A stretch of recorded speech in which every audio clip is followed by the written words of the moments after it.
बैठ गए। लाइव हुआ जी? क्लास लाइव है ना?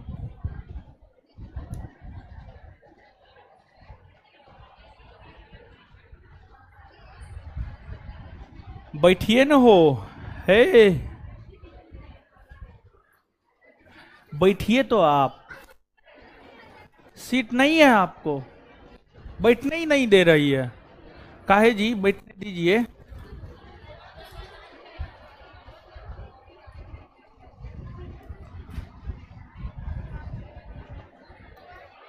इस पे तो बैठिए सकती है क्या? नहीं बैठ सकती है? हट! बैठिए बैठिए, उसी पे बैठिए। है, बैठने दीजिए ना, काहे ऐसे करते हैं आप लोग?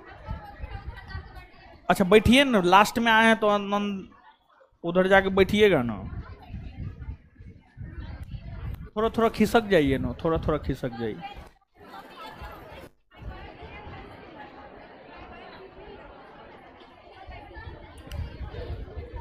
खड़ा होके पढ़िए। अब आप लेट से आए हैं तो कुछ तो पनिशमेंट मिलेगा ना। बाप रे, लड़की सब भी कितनी लड़ाकी सब है, बैठने तक नहीं देती है।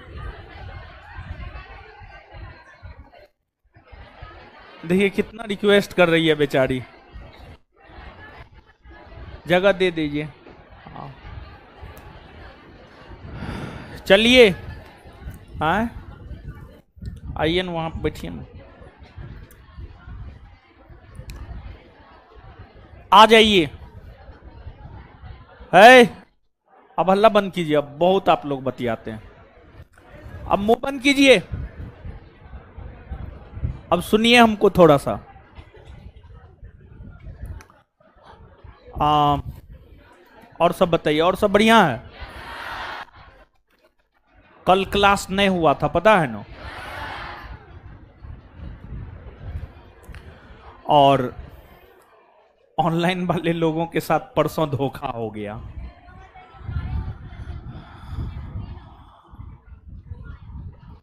अरे क्या हुआ इसको? उससे क्या बतिया रहे हैं आप? हैं? अच्छा, तो आप उसके असिस्टेंट हैं? बैठिए, अपना काम कीजिए। लड़का तो इसी सब चक्कर में बर्बादे है।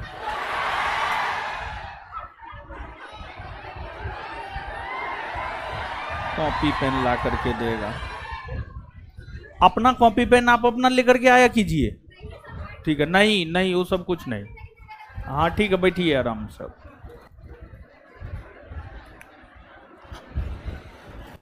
तो परसों जो है वो थोड़ा बहुत टेक्निकल प्रॉब्लम की वजह से जो है ऑनलाइन वाले लोगों को ऑनलाइन क्लास करने में दिक्कत हुआ होगा, लेकिन फिर जो वीडियो अपलोड हुआ है उसमें सारा कुछ है। क्या जी? है ना जी? वीडियो में पूरा है ना? हाँ। तो अब आइए प्रारंभ करते हैं आज के सेशन को।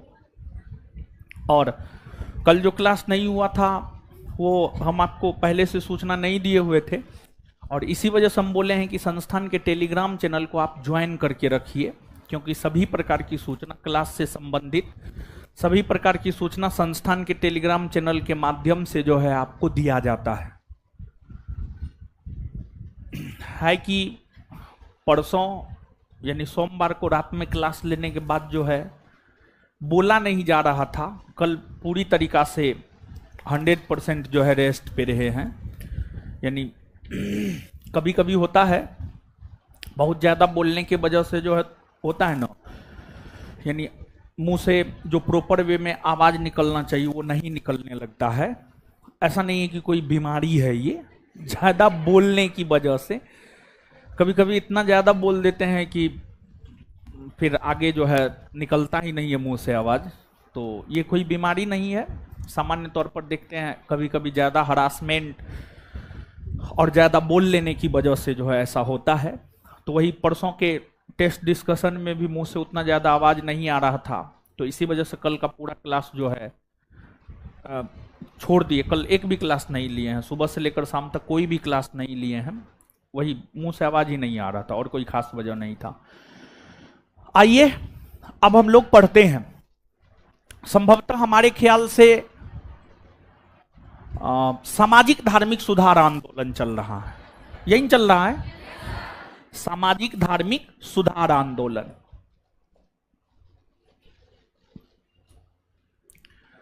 सामाजिक धार्मिक सुधार आंदोलन।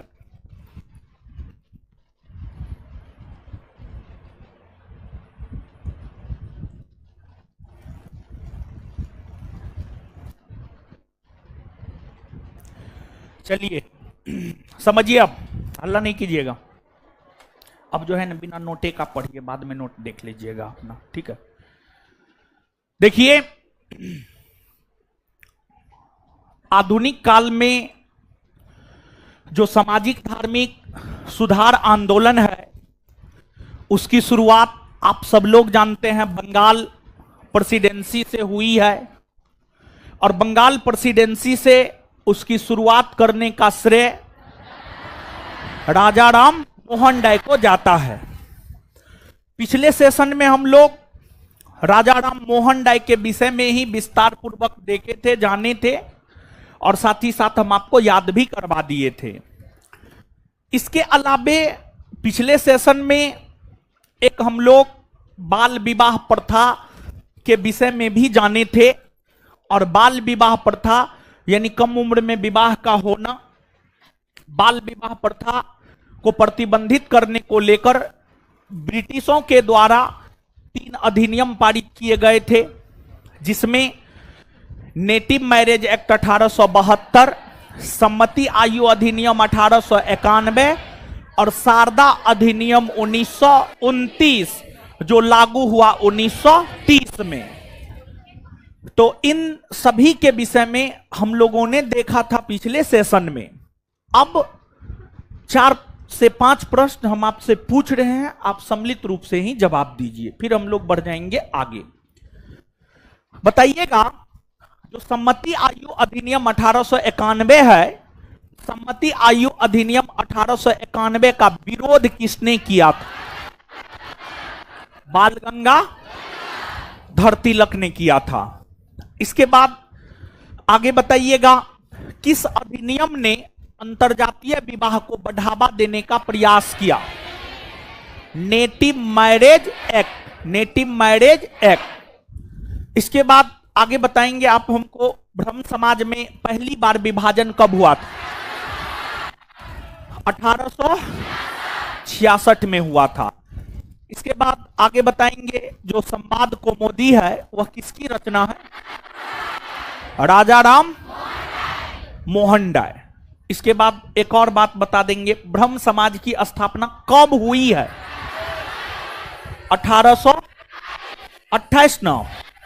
राजा राम मोहन राय का निधन इंग्लैंड के किस शहर में हुआ है? ब्रिस्टल। कहां हुआ है? ब्रिस्टल में ना।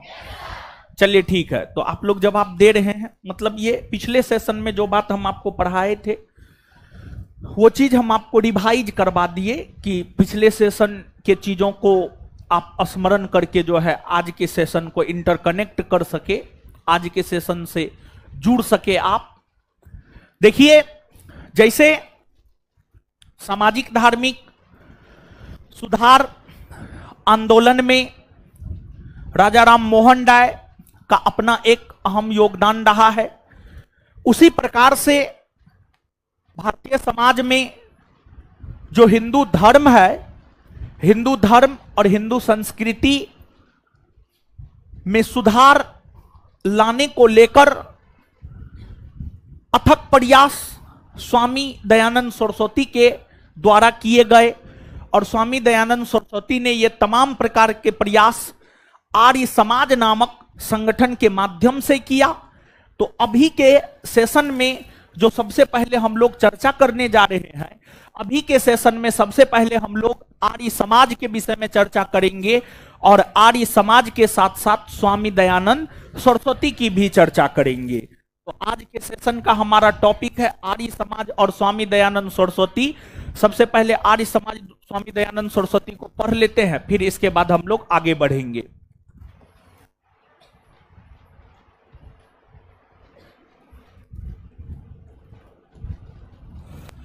देखिए, आर्य समाज काफी महत्वपूर्ण संगठन है।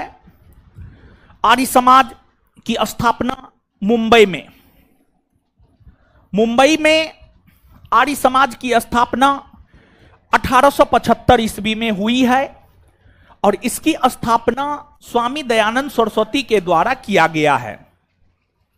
स्वामी दयानंद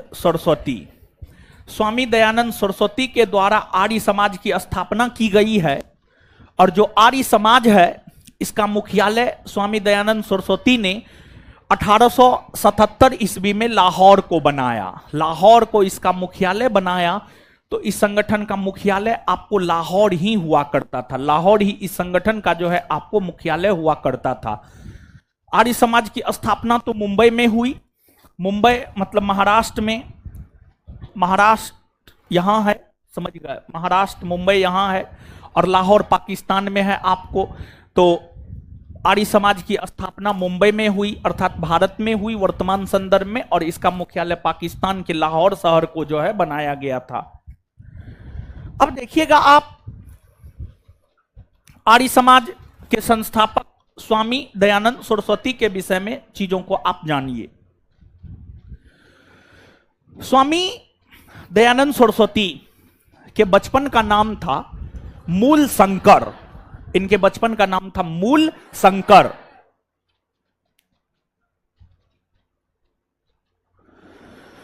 मूल शंकर यानी स्वामी दयानंद सरस्वती। इनका जन्म 1824 में गुजरात में एक ब्राह्मण परिवार में हुआ था। मूल शंकर या स्वामी दयानंद सरस्वती का जन्म 1824 में गुजरात में एक ब्राह्मण परिवार में हुआ था। आपको स्वामी दयानंद सरस्वती महात्मा बुद्ध और महावीर स्वामी की भांति गृह का परित्याग किया और कहा जाता है कि इन्होंने मात्र 21 वर्ष की अवस्था में 21 वर्ष की अवस्था में इन्होंने गृह का परित्याग किया। गृह का परित्याग इन्होंने ज्ञान प्राप्ति हेतु किया। ज्ञान प्राप्ति करने के उद्देश्य से इन्होंने गृह का त्याग किया। गृह त्याग के पश्चात ये अनेकों विद्वानों से मिले। इनकी मुलाकात स्वामी पूर्णानंद से हुई, इनकी मुलाकात स्वामी बिरजानंद से हुई।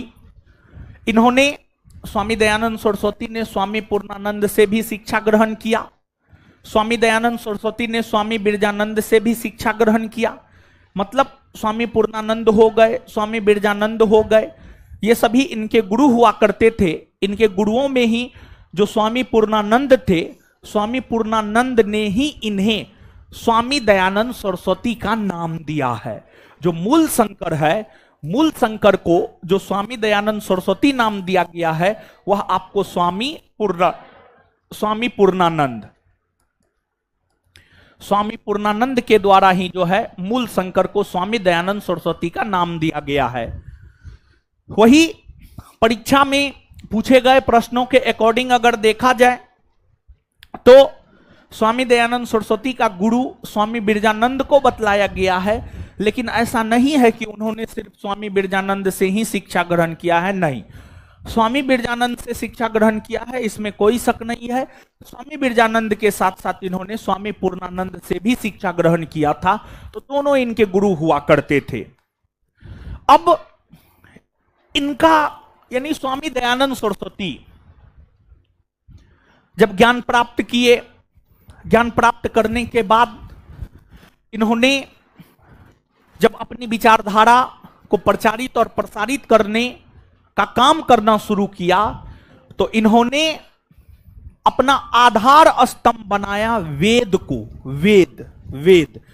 वेद जो कि भारत का सर्वप्राचीन धर्म ग्रंथ माना जाता है। वेद जो कि भारत का सर्वप्राचीन धर्म ग्रंथ माना जाता है, वेद को ही इन्होंने आधार स्तंभ बनाया और वेद को ये त्रुटिहीन मानते थे, यानी इनका मानना था कि वेद में कोई गलती नहीं है, वेद में कोई गलती नहीं है, और वेद को आधार बना करके ही इन्होंने अपने धर्म को लेकर जो भी बातें इन्होंने सीखी अपने जीवन में अपने गुरुओं से, वो बात इन्होंने लोगों को आगे बतलाने का काम किया।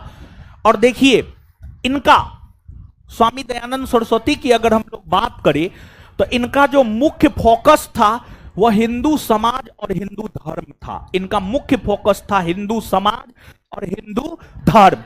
हिंदू धर्म में जो तमाम प्रकार की कुरीतियां और बुराइयां फैली हुई थी, और हिंदू समाज में जो तमाम प्रकार की कुरीतियां और बुराई फैली हुई थी, उसी की ओर इन्होंने अपना ध्यान आकृष्ट करवाने का काम किया।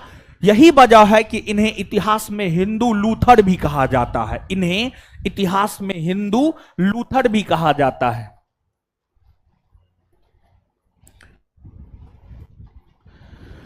हिंदू लूथर भी कहा जाता है इन्हें। अब आप समझिएगा चीजों को। स्वामी दयानंद सरस्वती ने यह देखा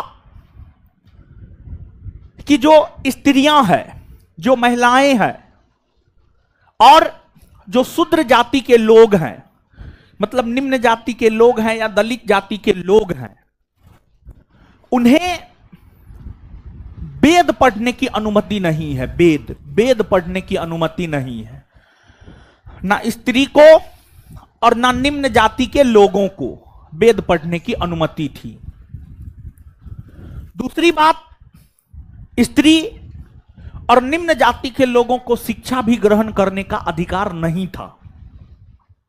कहा जाता है कि आधुनिक काल में महिलाओं को शिक्षा का अधिकार देकर, दलितों को शिक्षा का अधिकार देकर, महिलाओं को वेद पढ़ने का अनुमति देकर, दलित जाति के लोगों को वेद पढ़ने का अनुमति देकर समाज के ऊपर इन्होंने बहुत गहरा प्रभाव छोड़ा। समाज के ऊपर इन्होंने बहुत गहरा प्रभाव छोड़ा। आधुनिक काल में ये प्रथम समाज सुधारक हुए।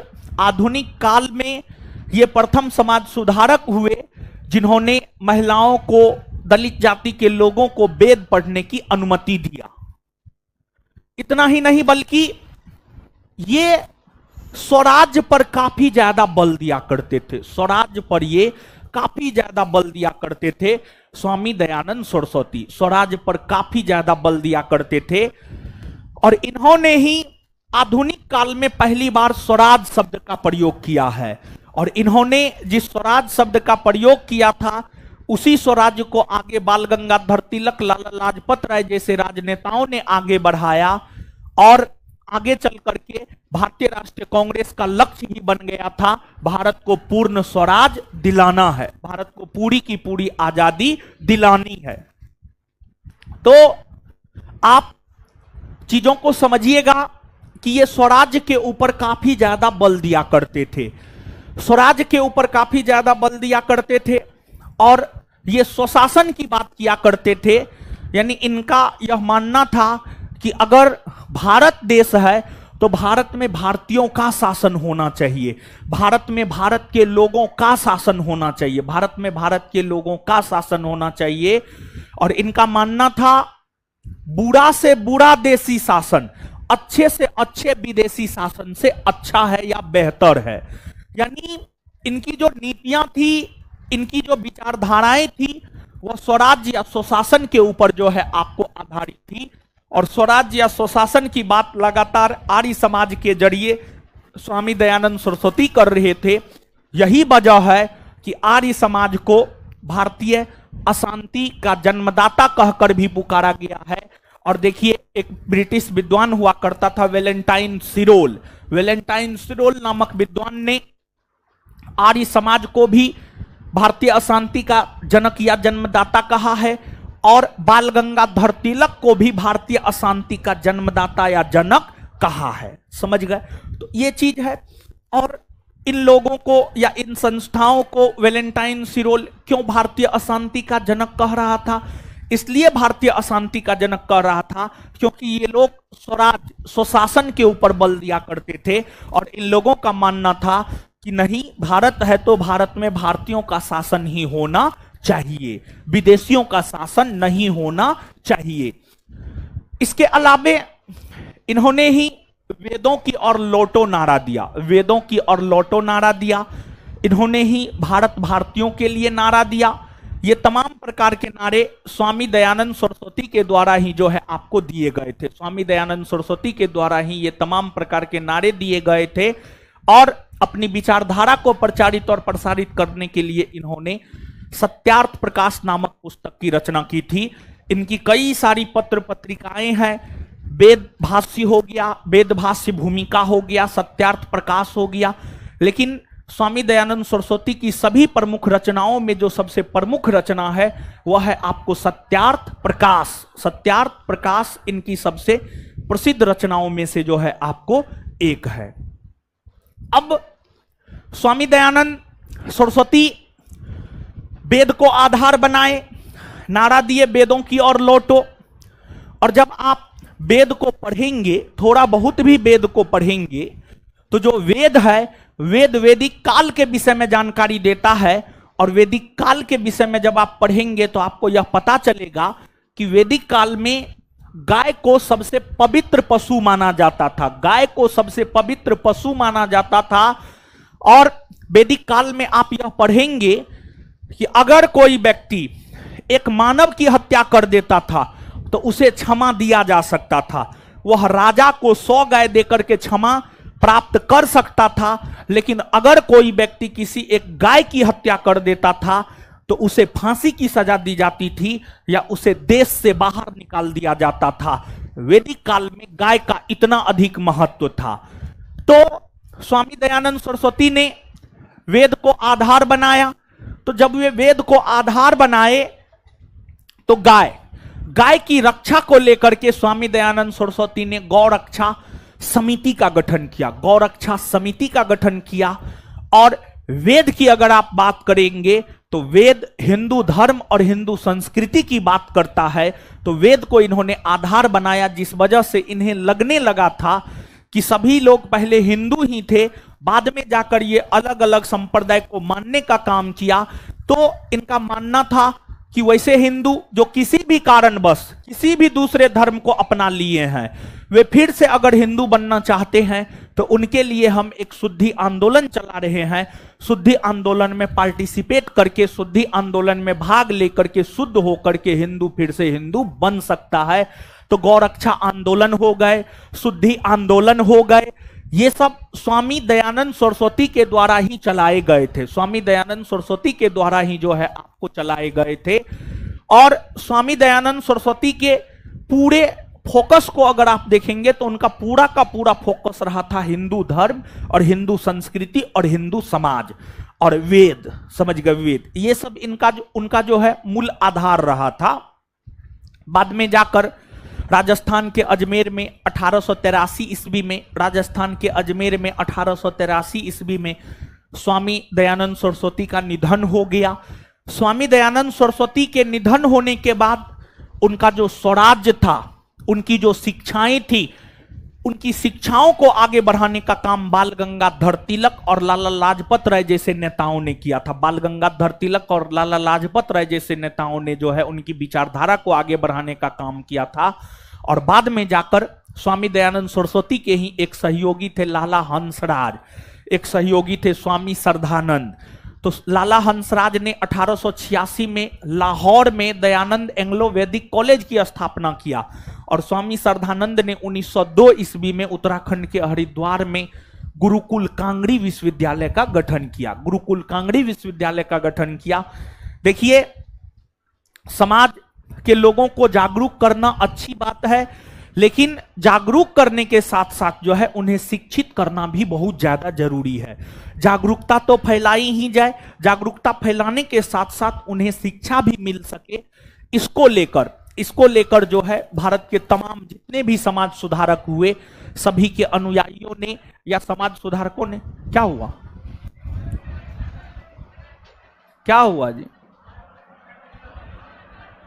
ऐसे आप लोग काहे करते हैं महाराज? बैठिए। अरे बगल में काम चलता है महाराज, आप लोग हड़बड़ा जाते हैं। पंखा गिरा नहीं ना, मतलब बैठिए ना बाहर। ऐसे करता है जैसे लगता है क्या हो गया। चलिए बैठिए बैठिए। ये सब डरता है कैसे। क्या हुआ था जी? पंखा बंद हो गया, खराब हो गया, गंदगी उड़ रहा था, खुल गया, स्पार्क मार रहा था, तार टूट गया। ओ देखिए जी, उसको बंद करवा दीजिए वो पंखा।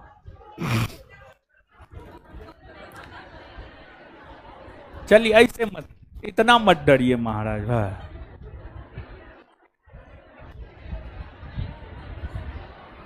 चलिए आइए, अब शांत हो जाइए। तो नोट सबके पास है ना? हाँ, किसके किसके पास ना है? हाथ खड़ा कीजिए। तो जिसके पास ना है मतलब उस रोज आप क्लास नहीं आए होंगे, तो हम 4 बार नोट नहीं बंटवाएंगे, समझ गए? अपना जाकर के अब खरीदिए। हमको पता था कुछ लोग तो होंगे ही ऐसे महानुभाव सब। रेगुलर क्लास कीजिए। देखिए, फायदा चाहते हैं जीवन में तो रेगुलर क्लास कीजिए, नहीं तो कोई उपाय नहीं है, समझ गए? तो चलिए एक बार जो है स्वामी दयानंद सरस्वती को नोट में पढ़िए। तो स्वामी दयानंद सरस्वती और आर्य समाज को नोट में पढ़िए। तो आर्य समाज को एक बार पढ़िए, याद करवाएंगे। फिर आर्य समाज को एक बार पढ़िए।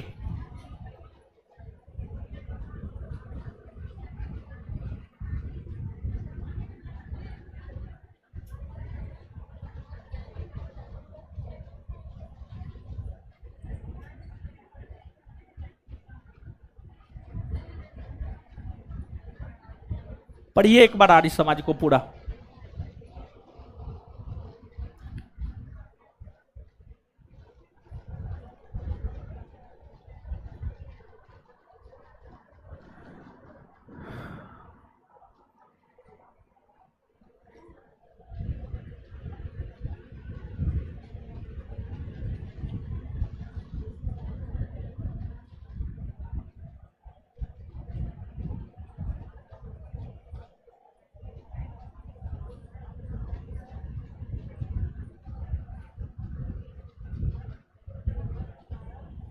पढ़ लिए।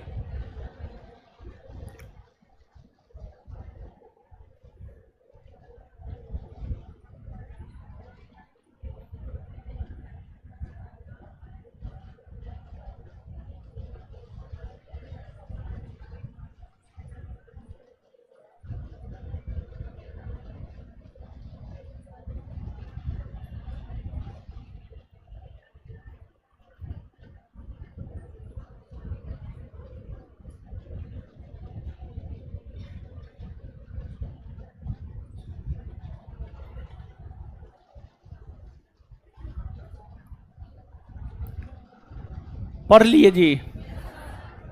आइए तो, आइए बोर्ड पे।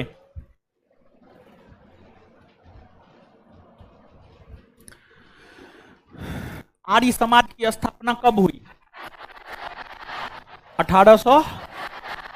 आर्य समाज की स्थापना कब हुई है? कहां हुई है? कहां हुई है? आर्य समाज का मुख्यालय, मुख्यालय अच्छा, लाहौर को आर्य समाज का मुख्यालय कब बनाया गया? 1800। आर्य समाज के संस्थापक, आर्य समाज के संस्थापक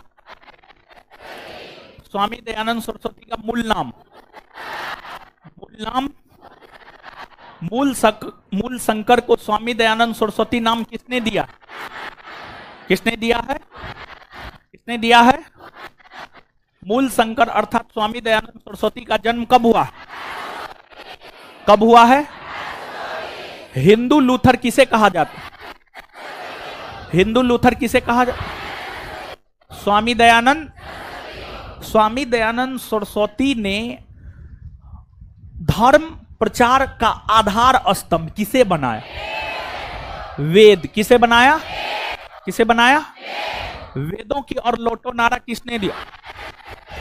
भारत भारतीयों के लिए। स्वराज शब्द का प्रयोग सर्वप्रथम किसने किया? स्वामी दयानंद।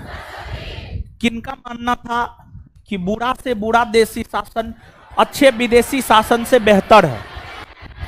स्वामी दयानंद। हिंदी को राष्ट्रभाषा के रूप में बनाने की वकालत किसने की थी? स्वामी दयानंद सरस्वती ने किया था। गौरक्षा आंदोलन कौन चलाया था? शुद्धि आंदोलन स्वामी दयानंद सरस्वती ने चलाया था। इसके बाद आगे बताइएगा, स्वामी दयानंद सरस्वती के किस अनुयायी ने 1886 में लाहौर में दयानंद एंग्लो वैदिक कॉलेज की स्थापना किया? लाला हंसराज। लाला हंसराज। 1886 में लाहौर में दयानंद एंग्लो वैदिक कॉलेज की स्थापना किसने किया? किसने किया? 1902 में हरिद्वार में गुरुकुल कांगड़ी विश्वविद्यालय का गठन किसने किया? स्वामी दयानंद सरस्वती की सबसे प्रमुख पुस्तक सत्यार्थ प्रकाश। सत्यार्थ। स्वामी दयानंद सरस्वती की सबसे प्रमुख पुस्तक सत्यार्थ प्रकाश। सत्यार्थ प्रकाश किसकी रचना है? स्वामी दयानंद। अब सुनिए, आप जो आर्य समाज और स्वामी दयानंद सरस्वती के विषय में पढ़े हैं, इसमें से एगो बात आज तक बिहार एसआई परीक्षा में आया है। वह यह आया है कि सर्वप्रथम किसने स्वराज शब्द का प्रयोग किया और हिंदी को राष्ट्रभाषा बनाने की वकालत की? तो इसका उत्तर हो जाएगा स्वामी दयानंद सरस्वती। स्वामी दयानंद सरस्वती। आपके बिहार एसआई परीक्षा में आज तक आर्य समाज और स्वामी दयानंद सरस्वती से जो है यही प्रश्न पूछा गया है, तो इसको आप याद रखिएगा। इसके बाद आगे क्या है देखिए, तो थियोसॉफिकल सोसाइटी, प्रार्थना समाज, यही दोनों ना है। तो आइए थियोसॉफिकल सोसाइटी और प्रार्थना समाज के विषय में हम लोग जानते हैं, फिर स्वामी विवेकानंद और उनके संगठन रामकृष्ण मिशन पर भी हम लोग आएंगे। समझ गए? तो आइए देखिए, सबसे पहले जो है आप प्रार्थना समाज को समझिए।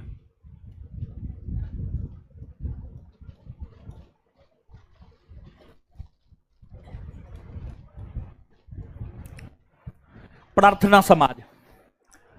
प्रार्थना समाज की अगर बात की जाए तो जो प्रार्थना समाज है यह भी भारत के पश्चिमी भाग में, मुंबई में, भारत के पश्चिमी भाग में मुंबई में जो है प्रार्थना समाज भी स्थापित हुआ था। प्रार्थना समाज स्थापित हुआ था मुंबई में।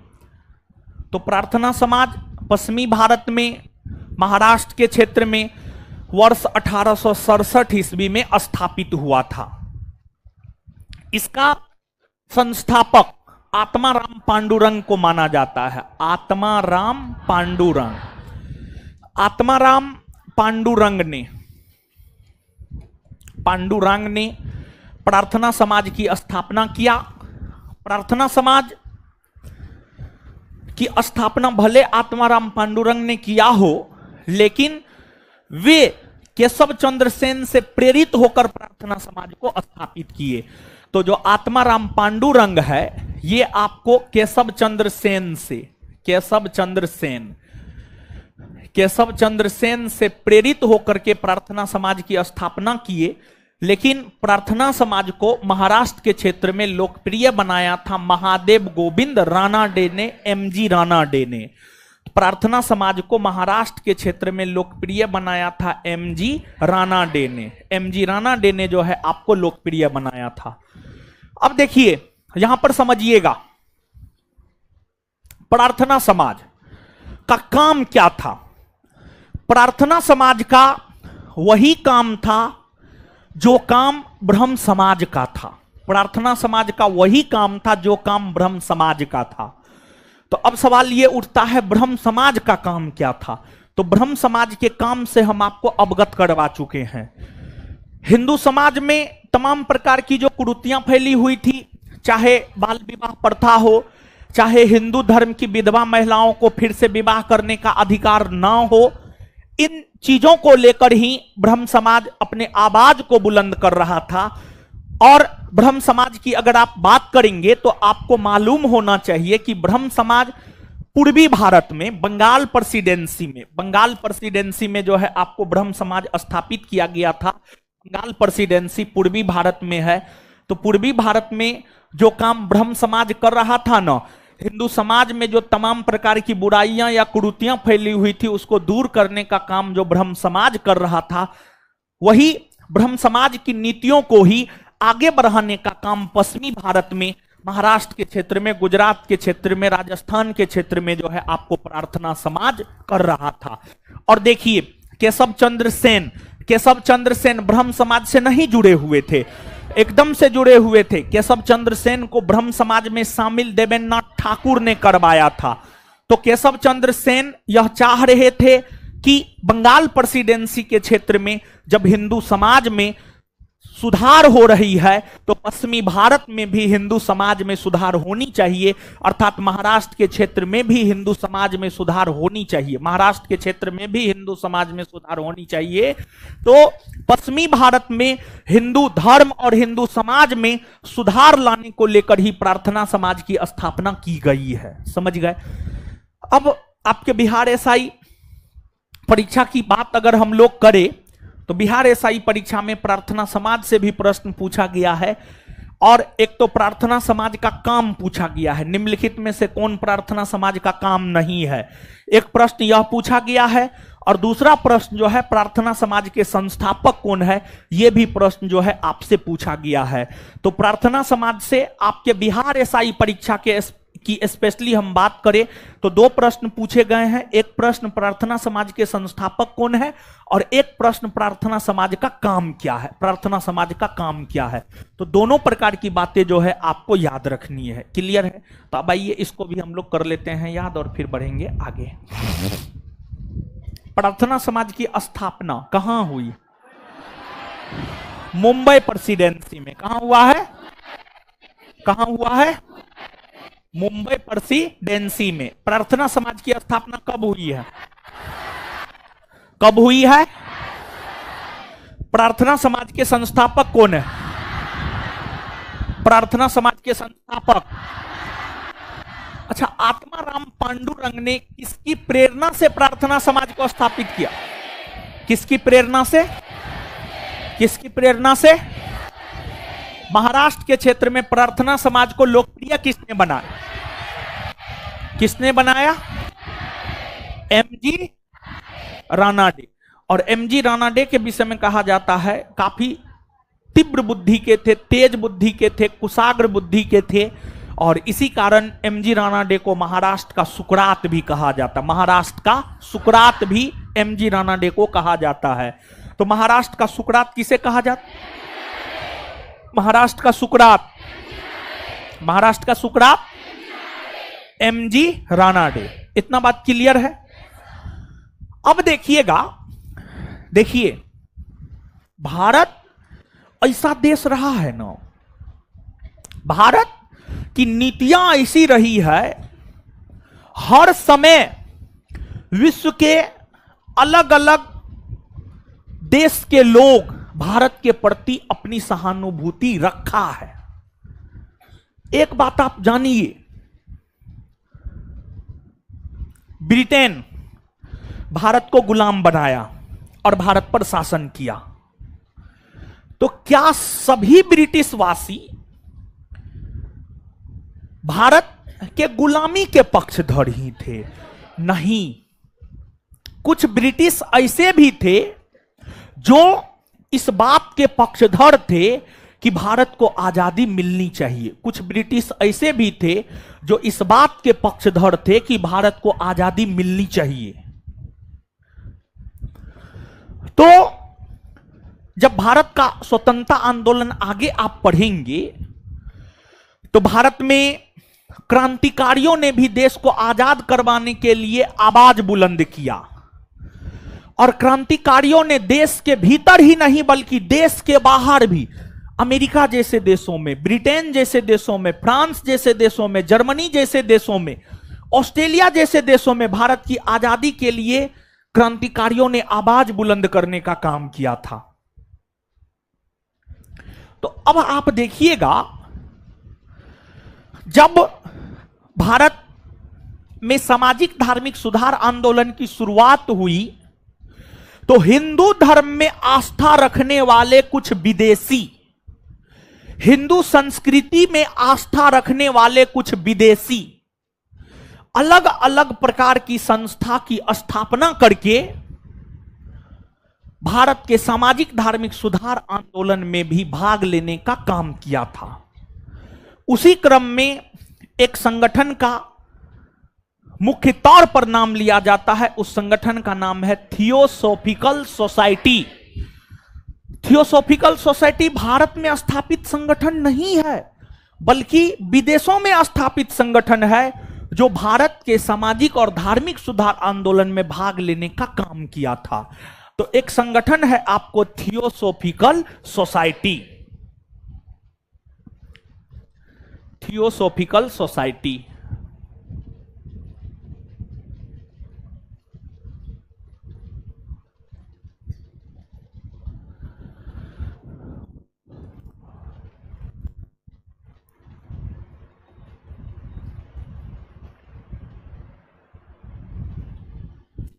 थियोसॉफिकल सोसाइटी, थियोसॉफिकल सोसाइटी वैसी ही संस्था है जैसी संस्था आर्य समाज है, जैसी संस्था ब्रह्म समाज है। ऐसा नहीं है कि अलग संस्था है, अलग संस्था नहीं है। ब्रह्म समाज जैसा ही संस्था है, आर्य समाज जैसा ही संस्था है। जो काम ब्रह्म समाज ने किया है, जो काम आर्य समाज ने किया है, वही काम थियोसॉफिकल सोसाइटी ने भी किया है। थियोसॉफिकल सोसाइटी की स्थापना अमेरिका के न्यूयॉर्क शहर में हुआ था। अमेरिका के न्यूयॉर्क, अमेरिका के न्यूयॉर्क शहर में थियोसॉफिकल सोसाइटी की स्थापना हुई थी और इसकी स्थापना वर्ष 1875 में हुई थी, वर्ष 1875 में हुई थी। और इसकी स्थापना में दो पर्सनैलिटीज का बहुत बड़ा योगदान है। एक का नाम है मैडम वलाटवस्की और दूसरे का नाम है कर्नल आलकाट। रूसी महिला हुआ करती थी, उसका नाम था मैडम वलाटवस्की, रूसी महिला मैडम वलाटवस्की। और अमेरिकी सैनिक हुआ करते थे, उनका नाम था कर्नल आलकाट, कर्नल आलकाट। इन दोनों ने ही मिलकर थियोसॉफिकल सोसाइटी की स्थापना 1875 ईस्वी में अमेरिका के न्यूयॉर्क शहर में किया। और फिर इस संगठन के स्थापना का उद्देश्य था हिंदू धर्म और हिंदू समाज में फैली कुरीतियां और बुराइयों को दूर करना। इस संगठन के स्थापना का भी यही उद्देश्य था। और यह संगठन भले अमेरिका के न्यूयॉर्क शहर में स्थापित हुआ हो, लेकिन इस संगठन ने काम किया भारत में, इस संगठन ने काम किया भारत में। और यह संगठन अपना मुख्यालय 1882 ईस्वी में मद्रास के अड्डियार को बनाया। मद्रास के अड्डियार, मद्रास के अड्डियार को इस संगठन ने अपना मुख्यालय बनाया।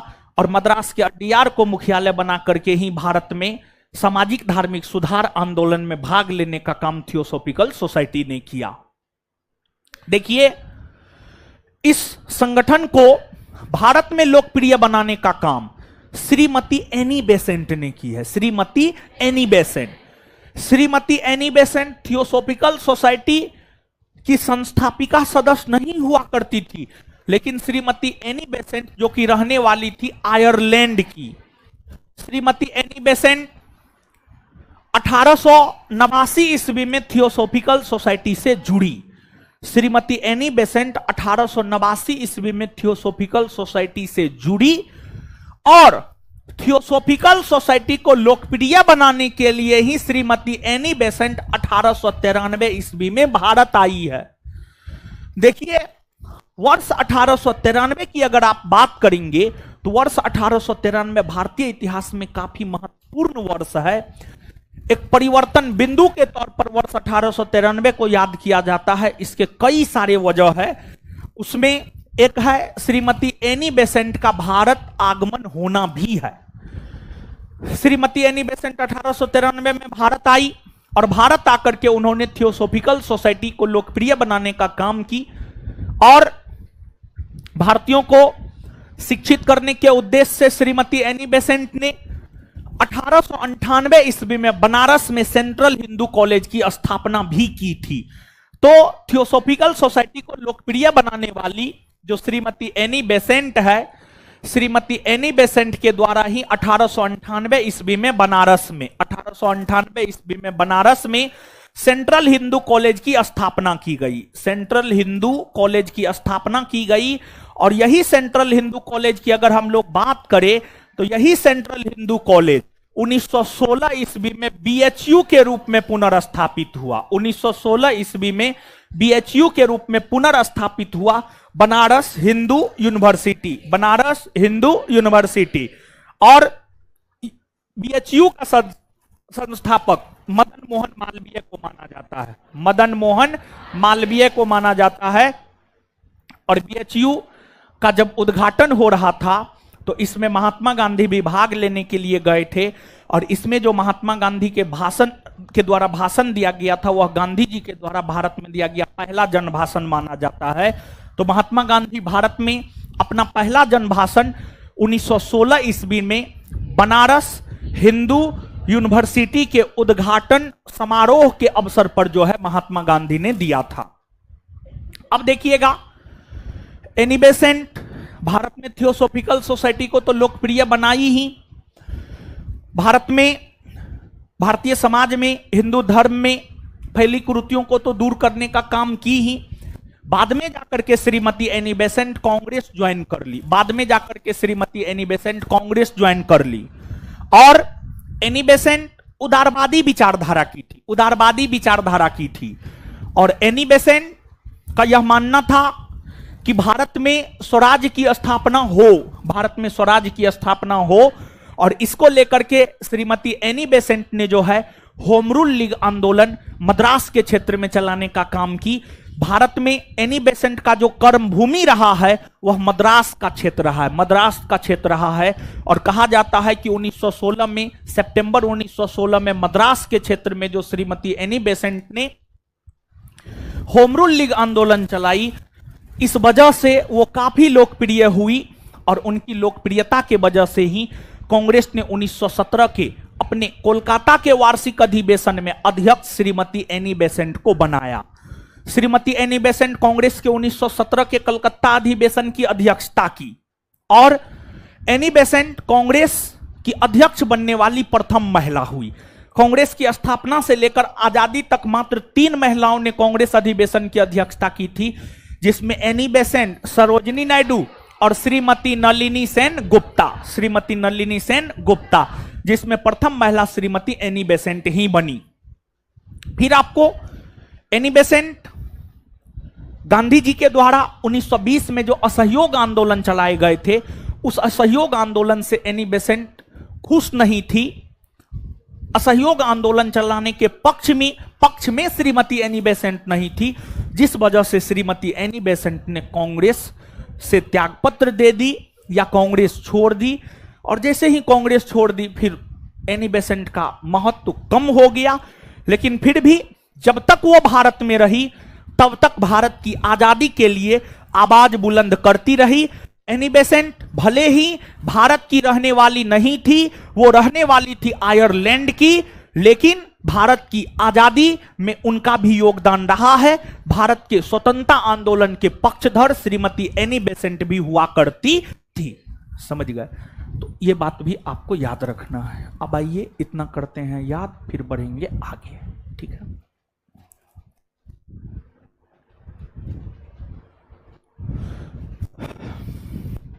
बताइए थियोसॉफिकल सोसाइटी की स्थापना कब हुई? 1800। थियोसॉफिकल सोसाइटी की स्थापना कब हुई है? कहां हुआ है? कहां हुआ है? तो थियोसॉफिकल सोसाइटी ने 1882 में अपना मुख्यालय किसे बनाया? किसे बनाया? मद्रास के अड्डीयार। क्या एनी बेसेंट थियोसॉफिकल सोसाइटी की स्थापना से जुड़ी हुई थी? नहीं ना, नहीं। थियोसॉफिकल सोसाइटी की स्थापना किसके द्वारा की गई? रूसी महिला मैडम वोलाटवस्की और कर्नल आलकाट। कर्नल आलकाट। तो थियोसॉफिकल सोसाइटी के संस्थापक मैडम वोलाटवस्की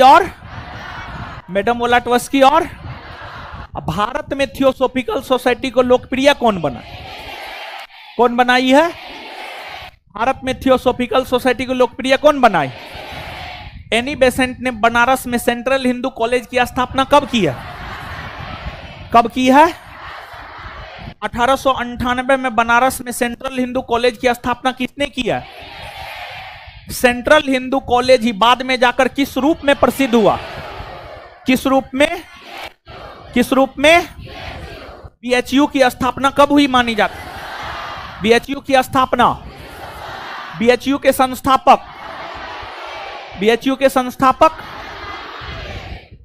संस्थापक मदन मोहन मालवीय।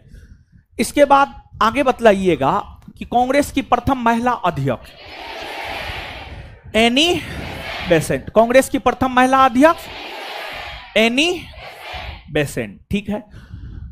गांधी जी के द्वारा चलाए जा रहे किस आंदोलन से एनी बेसेंट संतुष्ट नहीं थी? असहयोग, जिस वजह से एनी बेसेंट कांग्रेस छोड़ न दी। आए चलिए, एनी बेसेंट कांग्रेस के किस वार्षिक अधिवेशन की अध्यक्षता की थी? 1917 का कलकत्ता अधिवेशन। और एनी बेसेंट के द्वारा कुछ पत्र पत्रिका भी निकाला गया था, जैसे कॉमनवेल्थ हो गया, न्यू इंडिया हो गया। तो कॉमनवेल्थ और न्यू इंडिया जैसे पत्र पत्रिका जो है एनी बेसेंट के द्वारा ही निकाले गए थे। कॉमनवेल्थ न्यू इंडिया किसके द्वारा निकाला गया पत्र पत्रिका? Commonwealth new India Annie Besant. इतना बात क्लियर है? चलिए, अब हम लोग आ जाते हैं स्वामी विवेकानंद और रामकृष्ण मिशन, क्योंकि भारतीय समाज सुधार में इनका भी एक अतुलनीय योगदान रहा है। तो अब हम लोग जानने का प्रयास करते हैं स्वामी विवेकानंद को।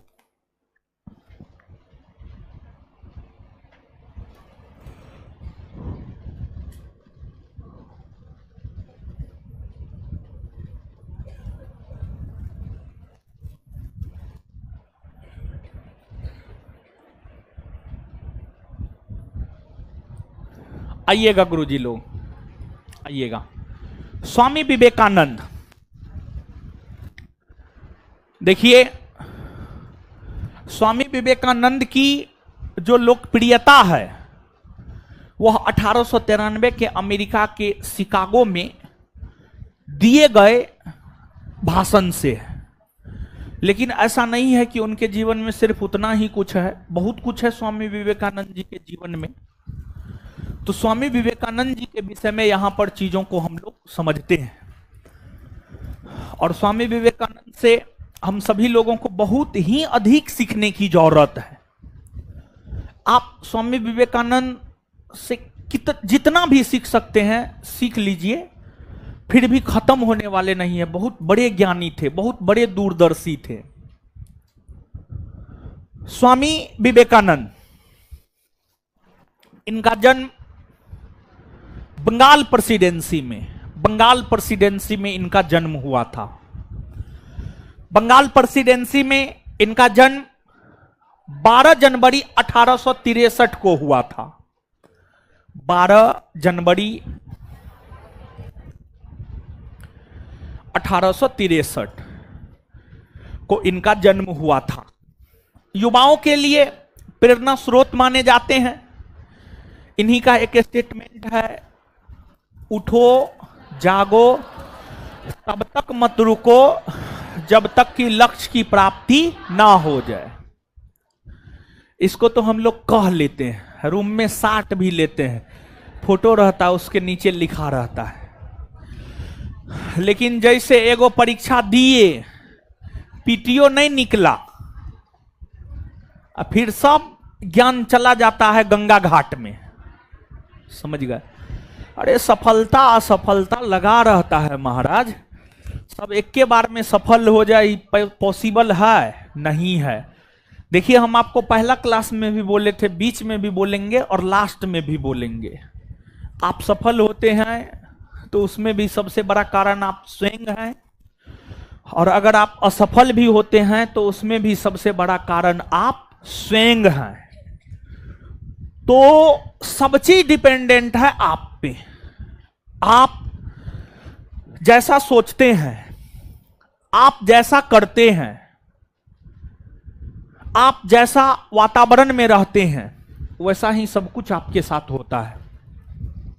तो इसलिए अपने आसपास के वातावरण को सकारात्मक बनाइए, और जब तक जीवन में एक बार सफल नहीं हो जाते हैं तब तक अपने दोस्ती के दायरा को काफी कम करके रखिए। और देखिए ये त्रेता या द्वापर नहीं है कि कंस जैसा कर्ण जैसा दोस्त मिलेगा, कर्ण जैसा दोस्त मिलेगा। कंस कर्ण दोनों कए से न है, समझ गए। कर्ण जैसा दोस्त मिलेगा, ये यहां पर पॉसिबल नहीं है, समझ गए। तो इसलिए हम तो कहते हैं दोस्त बनाइए ही नहीं, हम तो यही कहेंगे दोस्त एकदम नहीं बनाइए। लड़का हो या लड़की, सबको बता रहे हैं, समझे। कल के डेट में जो आपकी दोस्त बनेगी या बनेगा, वही जो है आपके साथ दगाबाजी कर जाएगा, समझे। तो वैसा स्थिति ही ना है, इसलिए दोस्त पोस्त मत बनाइए, सही चीज ना है। अब कुछ लोग अच्छे होते हैं, सब खराब थोड़े होते हैं, सब खराब नहीं होते। जिस रोज सब खराब हो जाएगा उस रोज तो पृथ्वी का विनाश हो जाएगा महाराज, समझ गए। तो दोस्त भी बनाना है थोड़ा चूज करके, अच्छे से सोच समझ के बनाइए। चलिए आइए अब यहां आइए, बोर्ड पे आइए। तो स्वामी विवेकानंद को युवाओं का प्रेरणा स्रोत माना जाता है, और उनके जन्म दिवस 12 जनवरी को राष्ट्रीय युवा दिवस के रूप में मनाया जाता है। वहीं 12 अगस्त को अंतर्राष्ट्रीय युवा दिवस के रूप में मनाया जाता है। 12 जनवरी राष्ट्रीय युवा दिवस और 12 अगस्त अंतर्राष्ट्रीय युवा दिवस। इनके बचपन का नाम नरेंद्र नाथ दत्त था। जो स्वामी विवेकानंद है, इनके बचपन का नाम था नरेंद्र नाथ दत्त। इनके पिता विश्वनाथ दत्त थे, पिता विश्वनाथ दत्त थे, और माता भुवनेश्वरी देवी। और माता की अगर हम लोग बात करें तो माता थी भुवनेश्वरी देवी,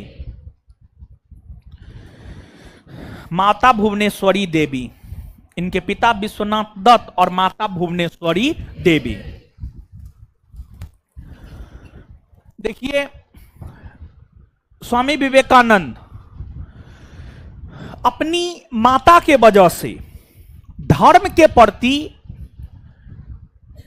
इनको लगाव हो गया। धर्म में इनका रुझान अपनी माता के कारण हुआ, और स्वामी विवेकानंद के गुरु थे रामकृष्ण परमहंस। रामकृष्ण परमहंस, रामकृष्ण परमहंस को इतिहास में गदाधर चट्टोपाध्याय के नाम से भी जाना जाता है। रामकृष्ण परमहंस को इतिहास में गदाधर चट्टोपाध्याय के नाम से भी जाना जाता है।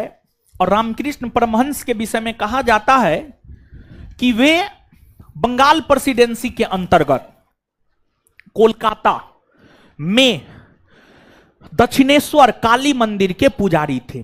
कोलकाता में एक दक्षिणेश्वर काली मंदिर था, उसी काली मंदिर के पुजारी थे आपको रामकृष्ण परमहंस। रामकृष्ण परमहंस ही स्वामी विवेकानंद के गुरु थे। रामकृष्ण परमहंस काली मंदिर में पूजा किया करते थे, अर्थात रामकृष्ण परमहंस मूर्ति पूजा के समर्थक थे।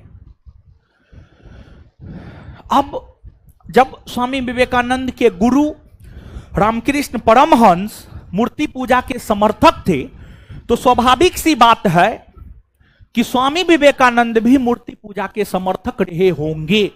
और यह सत्य बात है कि स्वामी विवेकानंद मूर्ति पूजा के समर्थक हुआ करते थे और रामकृष्ण परमहंस बहुदेववादी थे। रामकृष्ण परमहंस बहुदेववादी थे, अर्थात एक से अधिक ईश्वर की पूजा में रामकृष्ण परमहंस विश्वास किया करते थे।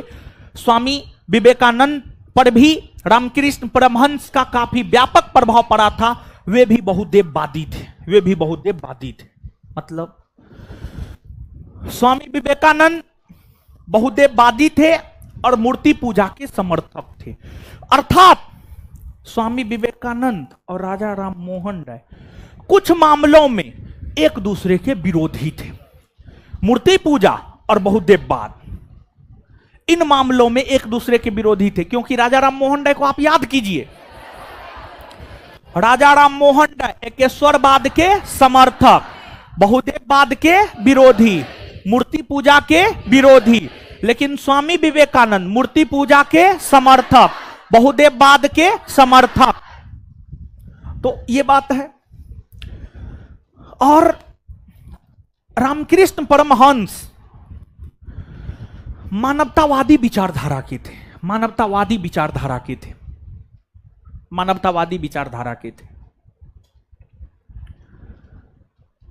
अब कहिएगा मानवतावादी विचारधारा क्या है? वैसी विचारधारा जिसमें सब कुछ मानव ही है, मानव ही सब कुछ है, सर्वोपरि मानव है, सबसे ऊपर मानव है, वही मानवतावादी विचारधारा है। सलमान खान का नाम जानते हैं ना आप लोग? वो एगो कैंपेन चलाता है, बीइंग ह्यूमन या ह्यूमन बीइंग, ऐसे कुछ है, उल्टा पुल्टा जो भी होगा देख लीजिएगा। हाँ, जो भी होगा वो भी मानवतावादी विचारधारा को ही प्रसारित करता है। मतलब कहने का ये है, समझिएगा आप, चीजों को समझिएगा। जैसे मान लिया जाए हम ठीक ठाक पढ़े लिखे हैं, मान लिया जाए ठीक ठाक पढ़े लिखे हैं, लेकिन हमारे आस पड़ोस में या हमारे अपने ही परिवार में, अपने परिवार पे जाइए ना, ठीक है, मान लिया जाए कि हम बहुत पढ़े लिखे हैं, लेकिन हमारे माँ बाप का अवस्था आ गया, हम उसके सहारा के तौर पर काम नहीं कर रहे हैं, बल्कि हम उसको छोड़ दिए, हम घर से उसको बाहर निकाल दिए, मतलब जाइए अपना वृद्धाश्रम में रहिए। या फिर मान लिया जाए कि हमारा भाई है, हम उसको छोड़ दिए, जाओ तुमको जो करना है अपना करो, और वो भीख मांग रहा है रोड पे, या हमारा माँ बाप भीख मांग रहा है रोड पे, या फिर खाने के लिए, दाने दाने के लिए वो तरस रहा है। तो हमारे पढ़े लिखे होने का कोई महत्व नहीं है, कोई महत्व नहीं है यहां पर हमारे पढ़े लिखे होने का। इससे अच्छा था कि हम अनपढ़ रह जाते, लेकिन माँ बाप का सेवा करते, भाई को साथ लेकर के चलते। तो मतलब मानव ही सब कुछ है, मानव सेवा ही ईश्वर की सेवा है। जैसे आप देखते होंगे शादी ब्याह होता है तो लड़का अपनी पत्नी के साथ चले जाता है बाहर, माँ बाप को छोड़ करके। या आप देखते होंगे कि माँ बाप को घर से अलग कर देता, माँ बाप को अपने से अलग कर देता है। तो यही सब चीज को तो खत्म करने के लिए मानव सेवा को ईश्वर सेवा बतलाया गया है। देखिए, आप अपने माँ बाप को 4 धाम का यात्रा मत करवाइए, आप पूरे भारतवर्ष मत घूमिए, आप वैष्णो देवी मत जाइए, आप मंदिर में माथा मत टेकिए, अपने माँ बाप का सेवा कीजिए। देखिए, आप इस बात को जानिए, आपके लिए, हमारे लिए, आपके लिए, हम सभी के लिए माँ बाप इस पृथ्वी पर ईश्वर के रूप में है। आप इस बात को समझिए। ऐसा हम नहीं कह रहे हैं, ऐसा स्वामी विवेकानंद की जो विचारधारा है उसको आप पढ़िएगा, तब आपको पता चलेगा कि उनका मानना था कि आपके माँ बाप ही पृथ्वी पर आपके लिए ईश्वर के रूप में आए हैं, पृथ्वी पर आपके लिए ईश्वर के रूप में आए हैं। देखिए एक बात बताइए, कहा जाता है कि ईश्वर हम मानवों का पालन पोषण करता है, लेकिन वास्तविक तौर पर हमारा आपका पालन पोषण इस पृथ्वी जगत में कौन किया है? मां बाप किया है, समझिए, मां बाप किया है। तो निश्चित तौर पर वो आपके लिए ईश्वर के समान है, आप इस बात को मान करके चलिए। लेकिन हम कितनों आपको समझा देंगे, आप वही कीजिएगा जो कहेगी आपकी पत्नी, समझ गए?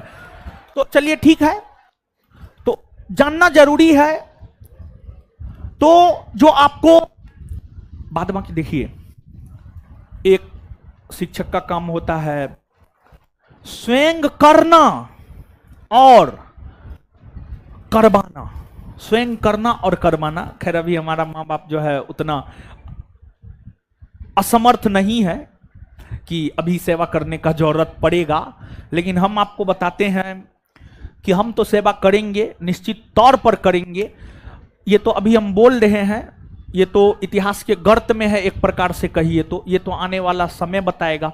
और हम लोग तो थोड़ा सोशल लोग हैं, तो हम लोग के विषय में थोड़ा बहुत आप लोग को पता चल ही जाएगा। लेकिन हम आपको एक बात बताना चाहते हैं कि हम सभी के लिए ईश्वर के रूप में हम लोगों का माँ बाप ही है।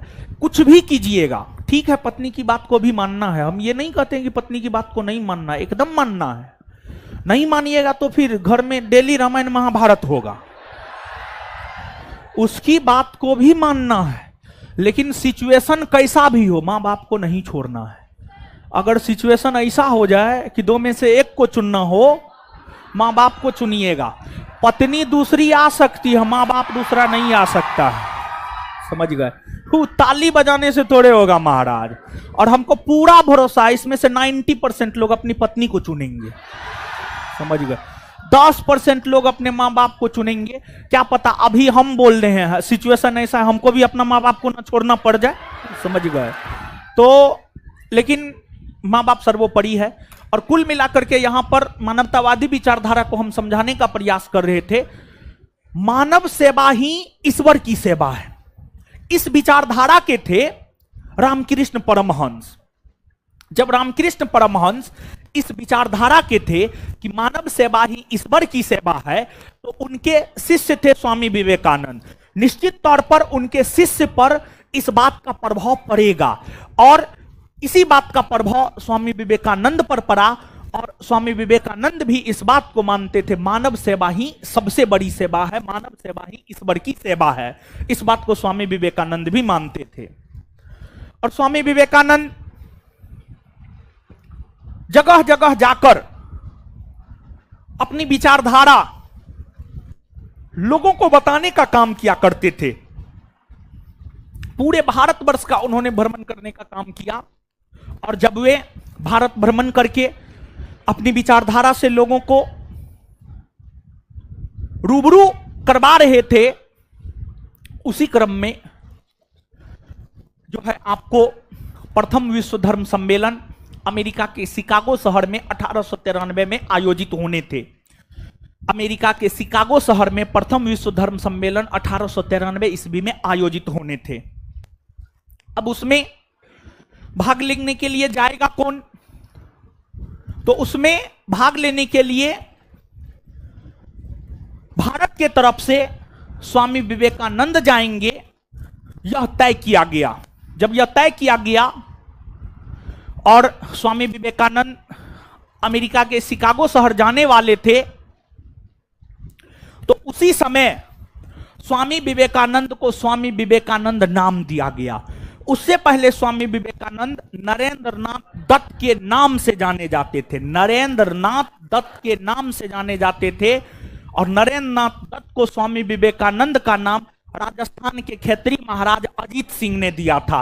राजस्थान में एगो खेतरी क्षेत्र हुआ करता था, खेतरी के महाराज अजीत सिंह थे।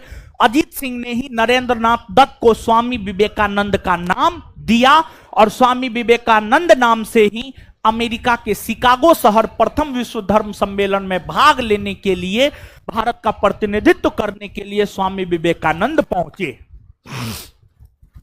एक तो स्वामी विवेकानंद गेरुआ रंग के वस्त्र में गए हुए थे। संत महात्मा गेरुआ रंग के वस्त्र में रहते हैं, तो स्वामी विवेकानंद भी गेरुआ रंग के वस्त्र में गए हुए थे। उनके वस्त्र का अमेरिका में मजाक उड़ाया गया। और इतना ही नहीं, उस समय भारत गुलाम था। स्वामी विवेकानंद को गुलाम देश का नागरिक कहकर पुकारा गया। और सभी लोग यही सोचता था कि भारत गुलाम है, वहां के लोगों का सोच भी गुलामों जैसा होगा। और सभी धर्म के धर्मगुरु उस सम्मेलन में भाग लिए, और सभी धर्म के धर्मगुरु सम्मेलन में भाग लिए। जो जिस धर्म के धर्मगुरु थे, अपने धर्म को काफी बढ़ा चढ़ा कर दिखा रहे थे। हमारे धर्म में फलना, हमारे धर्म में चिल्ला। और सभी लोगों ने हर संभव यह प्रयास किया कि स्वामी विवेकानंद को बोलने नहीं दिया जाए। लेकिन अंततः स्वामी विवेकानंद को बोलने का मौका मिला। और जब स्वामी विवेकानंद को बोलने का मौका मिला, तो उन्होंने अपने भाषण की शुरुआत अमेरिका के भाइयों एवं बहनों शब्द से किया। यह कोई बहुत बड़ी बात नहीं है। बहुत लोग को लगता है कि ये जो बोल दिए स्वामी विवेकानंद अमेरिका के भाइयों एवं बहनों, इसी वजह से भाषण लोकप्रिय हो गया। नहीं, यह तो उनके भाषण का प्रारंभ था। जब वे भाषण देना शुरू किए, तो वे भारत से हिंदू धर्म का प्रतिनिधित्व करने के लिए गए थे। और हिंदू धर्म का उन्होंने प्रतिनिधित्व किया भी।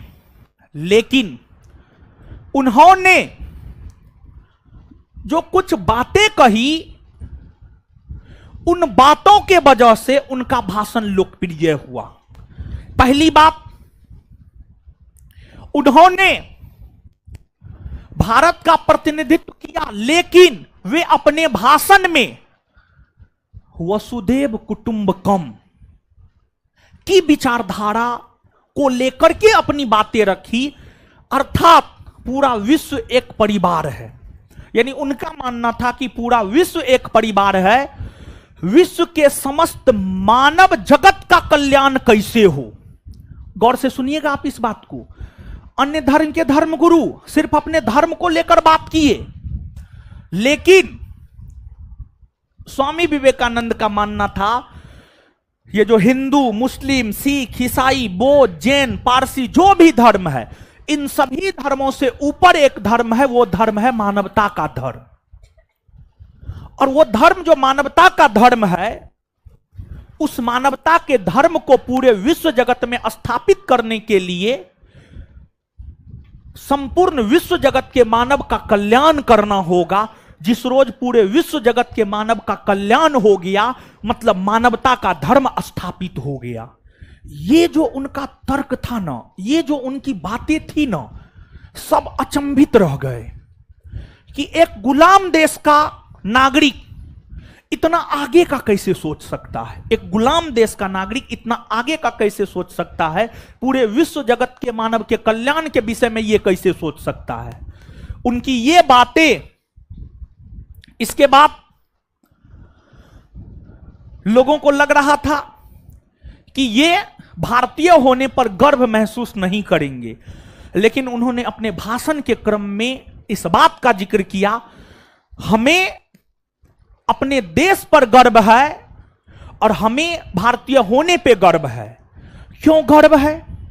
तो स्वामी विवेकानंद ने आगे बढ़कर के यह कहा, हमें अपने देश पर गर्व इसलिए है क्योंकि विश्व के जितने भी देश हैं, उस देश के सताए हुए जितने भी लोग हैं, वो लोग अगर भारत जाते हैं तो भारत उनको अपना शरण देता है। मतलब स्वामी विवेकानंद का यह कहना था कि हमें अपने देश पर गर्व इसलिए है क्योंकि विश्व के सताए हुए लोगों को भारत ने अपना शरण दिया है। यही वजह है कि हमें अपने देश पर गर्व है। इसके बाद उन्होंने अपने भाषण के जरिए उस समय के विश्व की समस्या क्या थी। जैसे आज की समस्या क्या है, तो आज की समस्या है आतंकवाद, वैश्विक समस्या, भारत की समस्या नहीं, ठीक है, वैश्विक समस्या। वैश्विक स्तर पर आज की समस्या है आतंकवाद, आज की समस्या है ग्लोबल वार्मिंग, ये सब वैश्विक समस्या है। विश्व के बड़े बड़े देशों के राष्ट्रपति प्रधानमंत्री जब भी मंच साझा करते हैं तो आतंकवाद की चर्चा जरूर करेंगे, ग्लोबल वार्मिंग की चर्चा जरूर करेंगे, क्योंकि विश्व की सबसे बड़ी समस्या अभी यही है। अब आप समझिएगा, उस समय की समस्या थी, उस समय ब्रिटेन विश्व के अधिकतर देशों को गुलाम बना करके रखा हुआ था, विश्व के अधिकतर देशों को गुलाम बना करके रखा हुआ था। तो उस समय की समस्याओं से स्वामी विवेकानंद ने विश्व जगत के लोगों को अवगत करवाया, और अवगत करवाने के बाद स्वामी विवेकानंद उसका समाधान भी बतलाया कि समस्या फलना है, इस समस्या का समाधान चिल्ला है, समस्या ढेकना है, इस समस्या का समाधान फलना है। समझ गए? तो ये चीज है। तो स्वामी विवेकानंद अपने भाषण के जरिए समस्या से लोगों को अवगत करवाया और समाधान से भी अवगत करवाया। तो उन्होंने जो अपने भाषण में तमाम प्रकार की बातें कही थी, उन बातों से ही लोकप्रिय हो गए। और फिर जो लोग स्वामी विवेकानंद के वस्त्र का मजाक उड़ाया था, सभी लोग उनके सामने नतमस्तक हो गए। और उस भाषण से ही स्वामी विवेकानंद लोकप्रिय हुए। और स्वामी विवेकानंद के भाषण ने भारत को विश्व मानचित्र पर लाकर रखा, विश्व मानचित्र पर एक अलग दृष्टिकोण से लाकर रखा। भारत को एक नई पहचान दिलाने का काम स्वामी विवेकानंद ने किया। और फिर स्वामी विवेकानंद को तूफानी हिंदू कहा गया, तूफानी हिंदू कहा गया, तूफानी हिंदू। और जब स्वामी विवेकानंद अपने भाषण से लोकप्रिय हुए ना, तो अपनी विचारधारा को ब्रिटेन, फ्रांस, जर्मनी जैसे देशों में भी प्रचारित और प्रसारित करने का काम किया, जिस वजह से उन्हें भ्रमण करने वाला हिंदू भी कहा जाता है। तो तूफानी हिंदू और साथ ही साथ भ्रमण करने वाला हिंदू भी स्वामी विवेकानंद को कहा जाता है। इसके बाद स्वामी विवेकानंद भारत आए। भारत आने के बाद स्वामी विवेकानंद ने कोलकाता में अपने गुरु रामकृष्ण परमहंस के स्मरण में 1897 ईस्वी में रामकृष्ण मिशन की स्थापना की। उस मिशन का काम था लोगों को शिक्षित करना, मानवतावादी विचारधारा का प्रचार प्रसार करना, जिसमें वे लगातार लगे रहे। और फिर बाद में जाकर द्वितीय विश्व धर्म सम्मेलन 1900 ईस्वी में पेरिस में हुआ, और द्वितीय विश्व धर्म सम्मेलन 1900 ईस्वी में जो पेरिस में हुआ था, उसमें भी भारत के तरफ से प्रतिनिधित्व स्वामी विवेकानंद ने ही किया था। और आप जानिए इस बात को, स्वामी विवेकानंद हिंदू थे, लेकिन हिंदू धर्म में जो तमाम प्रकार की बुराइयां और कुरीतियां फैली हुई थी, उसकी और लोगों का ध्यान स्वामी विवेकानंद ने आकृष्ट करवाया। जैसे स्वामी विवेकानंद ने हिंदू धर्म में फैली छुआछूत की प्रथा की आलोचना करते हुए यह कहा कि आज हिंदू धर्म मच्छुओवाद बन गया है। आज हिंदू धर्म में हमारे भगवान खाना बनाने के बर्तनों में है। छुआछूत को लेकर के ऐसा स्वामी विवेकानंद ने कहा, क्योंकि आप अगड़ी जाति के हिंदुओं के घर में जाएंगे ना, अगर कोई दलित जाति का हिंदू अगड़ी जाति के हिंदुओं के घर में जाते थे, तो अगड़ी जाति के हिंदू जिस थाली में खाते थे, उस थाली में पिछड़ी जाति के हिंदू को नहीं खाना देते थे। इस प्रकार का चीज जो है आपको हुआ करता था। तो इन चीजों के ऊपर स्वामी विवेकानंद ने हिंदू धर्म के लोगों का ध्यान आकृष्ट करवाया। मतलब छुआछूत को अंत करवाने को लेकर स्वामी विवेकानंद ने जो है आपको प्रयास किया, और उनका यह मानना था कि जब तक देश में कोई एक भी व्यक्ति भूखा है, अज्ञानी है, अशिक्षित है, तब तक देश के हर नागरिक देशद्रोही है जो उनके विषय में नहीं सोचता है, जो उनके विषय में नहीं सोचता है। काफी शानदार विचारधारा के स्वामी विवेकानंद थे, और अंततः स्वामी विवेकानंद का देहावसान वर्ष 1902 ईस्वी में, जुलाई 1902 ईस्वी में स्वामी विवेकानंद का देहावसान हो गया। और स्वामी विवेकानंद ने रामकृष्ण मिशन ही नहीं, रामकृष्ण मिशन से पहले उन्होंने बेलूर मठ को भी स्थापित किया था। बेलूर मठ भी स्वामी विवेकानंद के द्वारा ही स्थापित किए गए, समझ गए। यही है स्वामी विवेकानंद के विषय में। अब जो है एक बार स्वामी विवेकानंद को आप पढ़िए तो थोड़ा सा, स्वामी विवेकानंद पढ़िए, फिर याद करवाएंगे।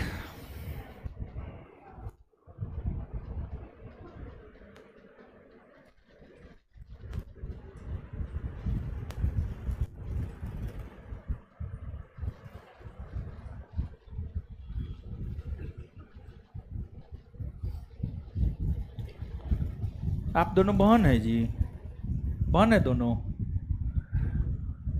एकदम टू कॉपी है दोनों।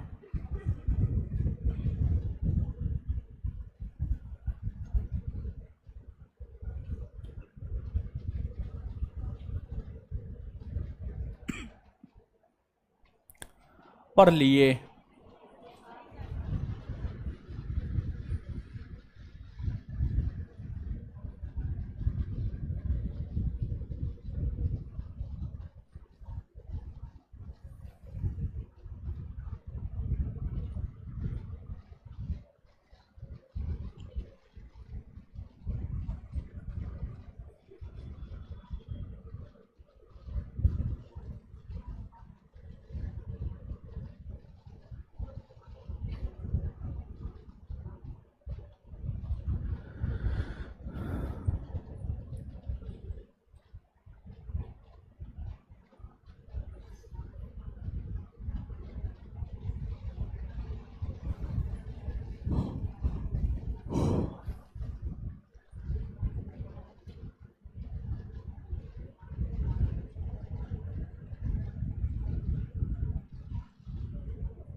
पढ़ लिए जी?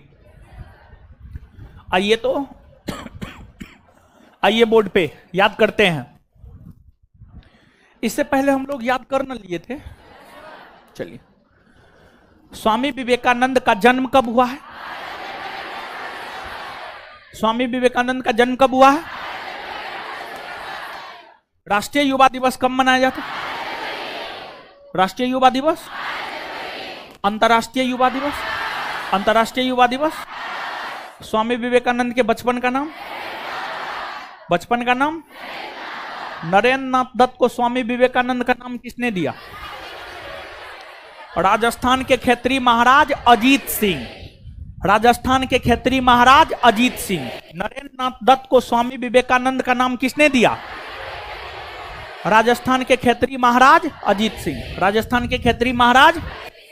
स्वामी विवेकानंद के पिता का नाम, पिता का नाम माता, माता। स्वामी विवेकानंद के गुरु कौन थे? रामकृष्ण परमहंस।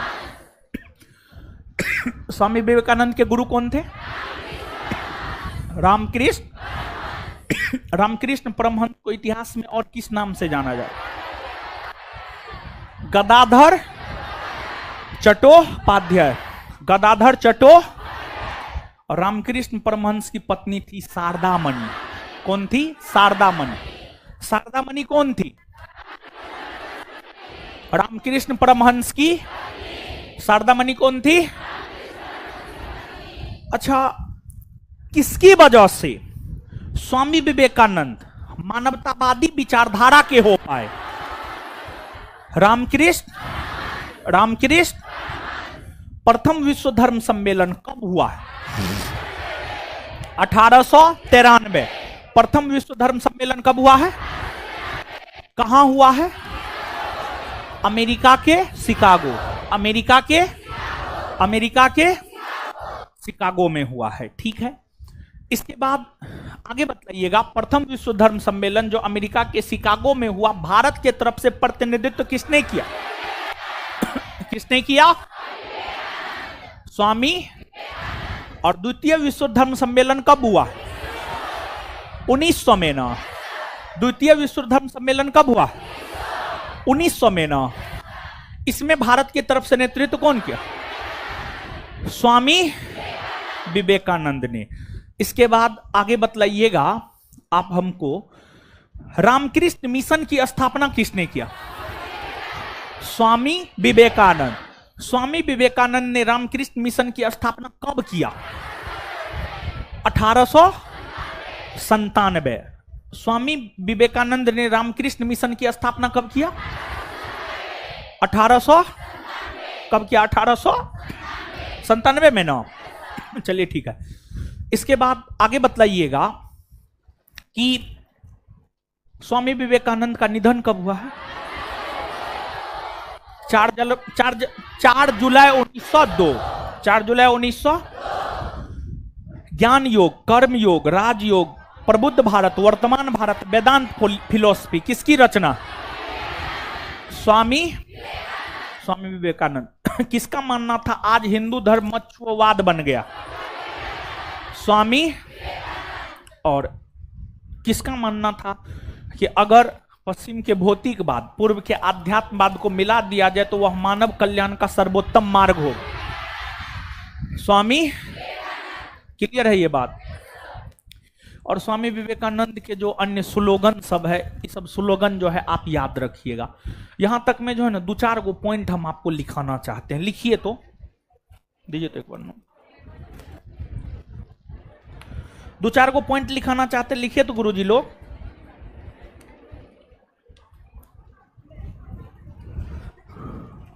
लिखिएगा।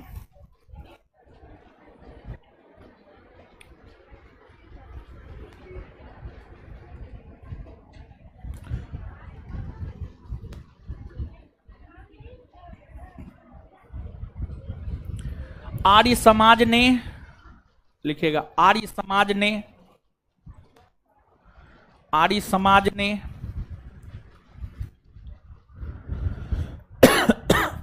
समाज ने 1877 ईस्वी में 1877 ईस्वी में अपना मुख्यालय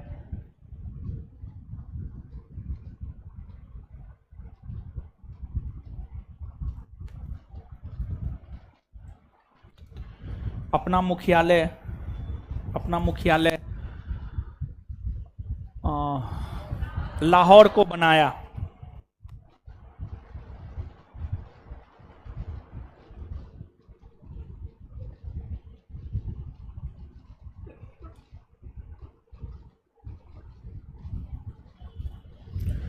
नेक्स्ट,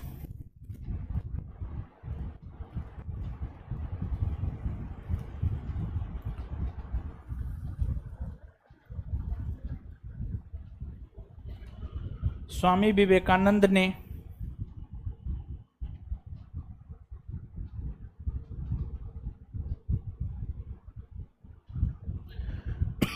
1887 ईस्वी में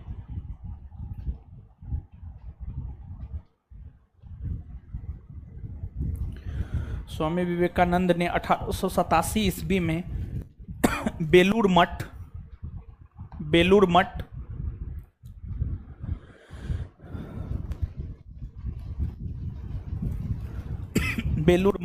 की स्थापना किया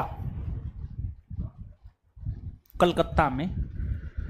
स्वामी विवेकानंद ने 1887 ईस्वी में बेलूर मठ की स्थापना किया।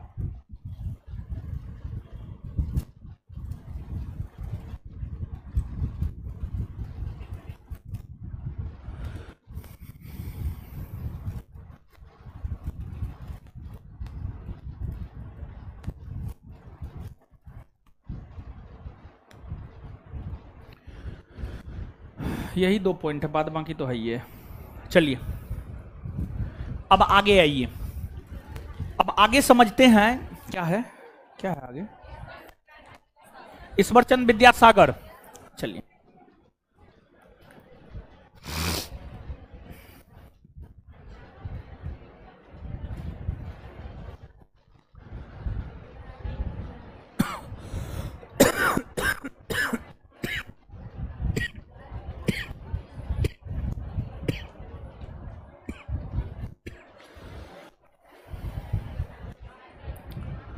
ईश्वरचंद विद्यासागर, आइएगा समझते हैं ईश्वरचंद विद्यासागर को।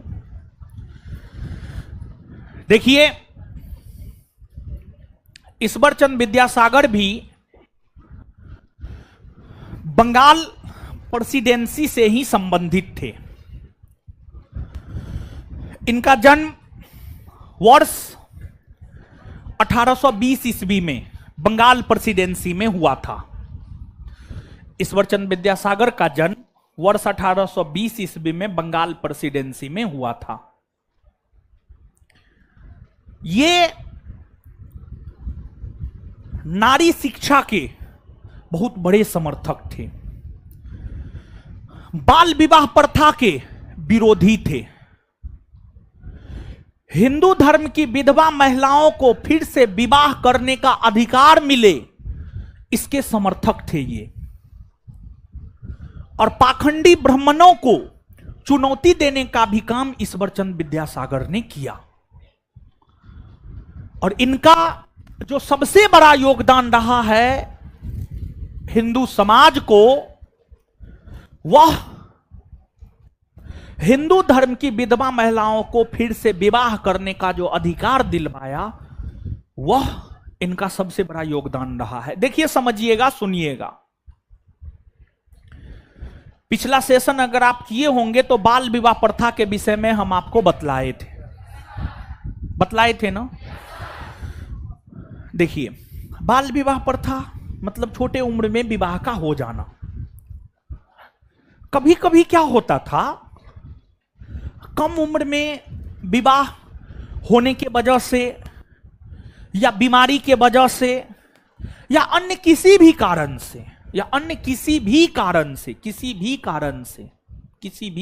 से अगर किसी स्त्री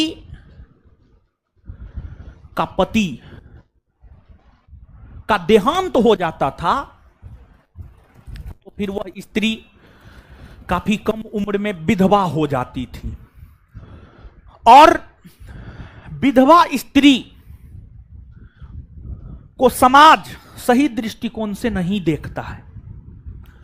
आप अपने समाज में ही जाइए ना, थोड़ा अवलोकन करके देखिए, विधवा महिला को समाज सही दृष्टिकोण से नहीं देखता है। तो विधवा महिलाओं को समाज सही दृष्टिकोण से नहीं देखता है, जिस वजह से विधवा हो जाने के बाद उस महिला को ना तो उनके ससुराल वाले एक्सेप्ट करते थे और ना उनके घर वाले एक्सेप्ट करते थे। कोई उनको एक्सेप्ट ही नहीं करते थे। अब ना ससुराल वाला एक्सेप्ट कर रहा है, ना घर वाला एक्सेप्ट कर रहा है, पति है नहीं, पति मर गया है। तो उस महिला का स्थिति आप सोच करके देखिए कि कितना बुरा होता होगा विधवा महिलाओं का स्थिति। और एक दो नहीं, समाज में ऐसी सैकड़ों महिलाएं हुआ करती थी विधवा होने की वजह से, जिनकी स्थितियां काफी खराब हो गई थी, काफी खराब थी। ईश्वरचंद विद्यासागर ने देखा विधवा महिलाओं की स्थिति काफी खराब है और विधवा महिलाओं को विवाह करने का अधिकार था नहीं। हिंदू धर्म में सिर्फ एक विवाह जायज है। हिंदू धर्म में महिला हो या पुरुष, सिर्फ एक विवाह जायज है हिंदू नियम कानून के अनुसार। लेकिन लोग चोरी छिपे 2 भी कर लेता है, 3 भी कर लेता है। लेकिन कानूनी प्रक्रिया, जिस रोज कानून का नजर उस पर पड़ा तो उसका हो सकता है उसको जेल भी जाना पड़ सकता है। और वही इस्लाम धर्म में जो है 4 विवाह जायज है, कुछ स्रोत 4 विवाह लिखता है और कुछ स्रोत 7 विवाह भी लिखता है, समझ गए। हाँ तो एगो तो संभलवे ने करेगी है कर रहे, एगो संभलेगी, एगो संभालने का औकात है? इतना महंगाई है, एगो का तो टिकली सिंदूर लाते लाते हालत खराब रहेगा, समझ गए। चलिए समझिएगा अब आप। तो हिंदू धर्म में महिला हो या पुरुष सभी को सिर्फ एक विवाह करने का अधिकार था। तो महिलाओं की स्थिति काफी दयनीय देखते हुए ईश्वर चंद्र विद्यासागर ने आंदोलन चलाया कि हिंदू धर्म की विधवा महिलाओं को फिर से विवाह करने का अधिकार मिले। हिंदू धर्म की विधवा महिलाओं को फिर से विवाह करने का अधिकार दिलाने को लेकर ईश्वर चंद्र विद्यासागर ने आंदोलन चलाया और फिर विधवा महिलाओं को फिर से विवाह करने का अधिकार देने को लेकर कानून का एक प्रारूप तैयार किया गया और वह प्रारूप तैयार डलहौजी के समय हुआ और वह कानून लॉर्ड कैनिंग के समय पारित हुआ और फिर हिंदू धर्म की विधवा महिलाओं को पुनर्विवाह अर्थात फिर से विवाह करने का अधिकार मिला। हिंदू धर्म की विधवा महिलाओं को पुनर्विवाह का अधिकार 1856 ईस्वी में बने कानून के तहत मिला और इस कानून को पारित करवाने में ईश्वर चंद्र विद्यासागर का सबसे बड़ा योगदान रहा है और यह कानून लॉर्ड कैनिंग के समय पारित हुआ है। यह कानून लॉर्ड कैनिंग के समय पारित हुए हैं, लॉर्ड कैनिंग के समय पारित हुए हैं। ठीक है, अब देखिएगा, अब लोग ठीक है कानून पारित हो गया, लेकिन कानून के पारित होने मात्र से कुछ नहीं होने जाना था। अब लोग विधवा महिलाओं से विवाह नहीं करना चाहता था, तो ईश्वर चंद्र विद्यासागर अपने बेटे का विवाह विधवा महिला से करवाया ताकि लोग विधवा महिलाओं से विवाह करें। तो इतना बड़ा बड़ा कदम जो है ईश्वर चंद्र विद्यासागर ने उठाया। फिर बाल विवाह के खिलाफ भी उन्होंने आवाज बुलंद करने का काम किया। फिर महिलाओं को शिक्षा मिलनी चाहिए, इसके खिलाफ भी इन्होंने आवाज बुलंद करने का काम किया। उनके द्वारा सोम प्रकाश नामक समाचार पत्र भी निकाला गया था और राष्ट्रवादी समाचार पत्र था सोम प्रकाश। बांग्ला भाषा में सोम प्रकाश छपता था और बंगाल के लोगों को जागरूक करने का काम सोम प्रकाश नामक समाचार पत्र किया करता था।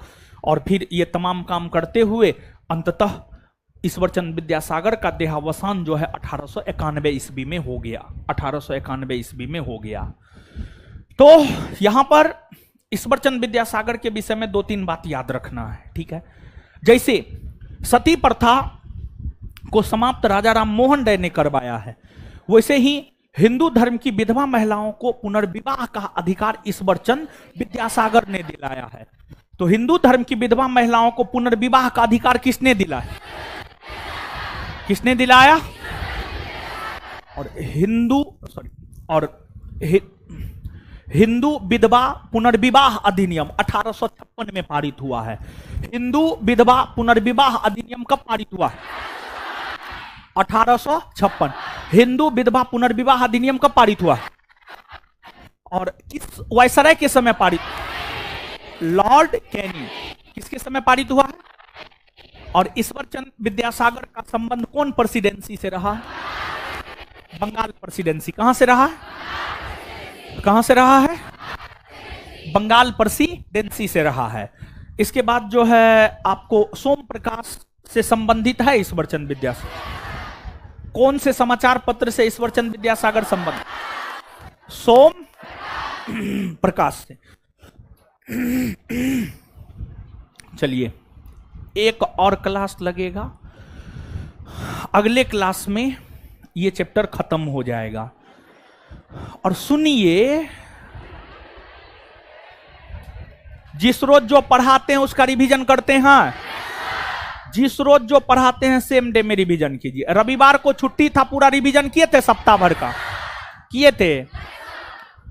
और इसके बाद जो है आगे एक और बात बोल रहे हैं, जो डेली टेस्ट, रुकिए ना जाइएगा, अब जाना ही है सबको, समय हो गया है। जाने के लिए कितना धरफड़ आती है। चलिए, तो हाँ, एक बात और बोले हुए हैं, ई हुआ खाना। शाम में 7 से 9:30 जो टेस्ट चलता है वो है पानी। खाना खाने के बाद पानी पीजिएगा तभी पचेगा, समझ गए, और तभी जो है ठीक ठाक स्थिति में रह पाइएगा। क्लास और टेस्ट दोनों अनिवार्य है और बहुत अनिवार्य है। तो टेस्ट उस्ट दे रहे हैं आए।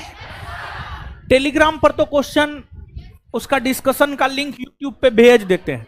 कितने लोग देख रहे हैं ईमानदारी से, बी ऑनेस्ट। कुछ लोग नहीं भी देख रहे हैं, गिरा लीजिए। और जो लोग नहीं देख रहे वो हाथ खड़ा कीजिए। तो क्या बाराती और आए हैं कि जो मन होगा वही करेंगे? बारातिये में जो मन होता है वही करता है, और कभी कभी हद से गुजर जाता है तो मारो खा लेता है बाराती। तो जिस रोज हद से ज्यादा गुजरे उस रोज हम कुटबो करेंगे सबको। तो बैच के साथ साथ डेली टेस्ट सीरीज करना एकदम से जरूरी है। अच्छा, सोमवार का टेस्ट हुआ था, उसका क्वेश्चन आंसर डिस्कशन भेज दिए थे। पढ़े हैं, याद किए हैं? दीजिए तो, है सोमवार वाला, है सोमवार वाला, दीजिए जवाब दीजिए तो। है, रुकिए हीरो सब, सोमवार वाला यही है, बताइए तो। तीर्थ नामक अधिकारी का उल्लेख कौन साहित्य में?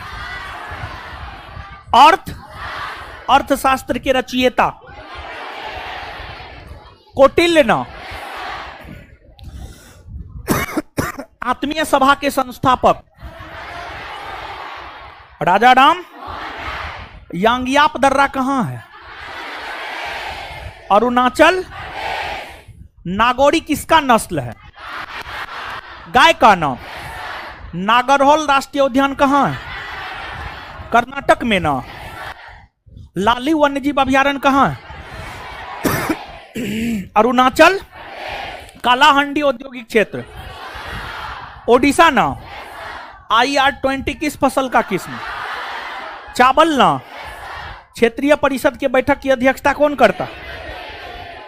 गृह। निवारक निरोध कानून की चर्चा कहां है? मूल अधिकार में ना। भारत के राष्ट्रीय ध्वज में कितना तीली? भारत रत्न पाने वाली प्रथम महिला। केंद्र राज्य संबंध की चर्चा कौन अनुसूची में? 7वीं ना। राष्ट्रीय मानवाधिकार आयोग का गठन कब हुआ? 1993 ना। चलिए, आज भी टेस्ट होगा, सब लोगों को टेस्ट का क्वेश्चन कल टेलीग्राम चैनल पर भेज देंगे और उसका डिस्कशन भी यूट्यूब चैनल पर अपलोड कर देंगे। उसको जाकर के आप लोग देख लीजिएगा। वो पूछेंगे शुक्रवार को, समझ गए? तो आज के लिए इतना ही, इससे आगे मिलते हैं अगले क्लास में। धन्यवाद सभी लोगों का। लड़की लोग इधर से निकलिए, लड़का लोग इधर से। और रविवार को आप लोगों का टेस्ट होगा, ठीक है? रविवार को टेस्ट होगा।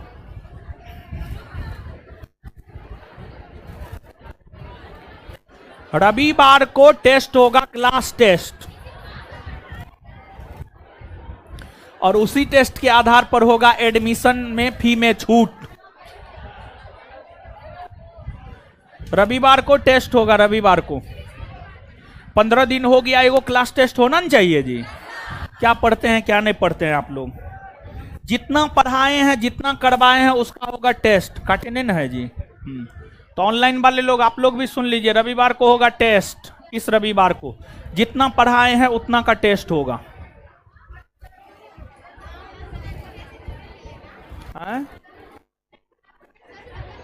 ऑनलाइन वाला को, ऑनलाइन वाला कोई छूट नहीं मिलेगा।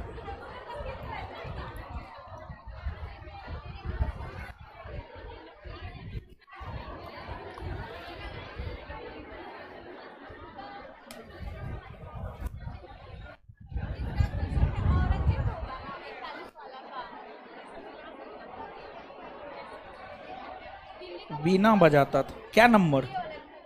औरंगजेब होगा, औरंगजेब होगा।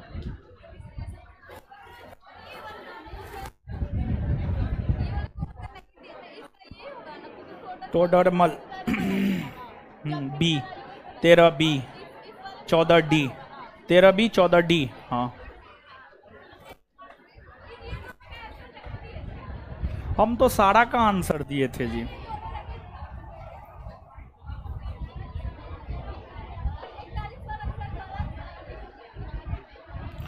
इसका रिजल्ट भी नहीं दिए हैं। अच्छा, इसका रिजल्ट दे देते हैं।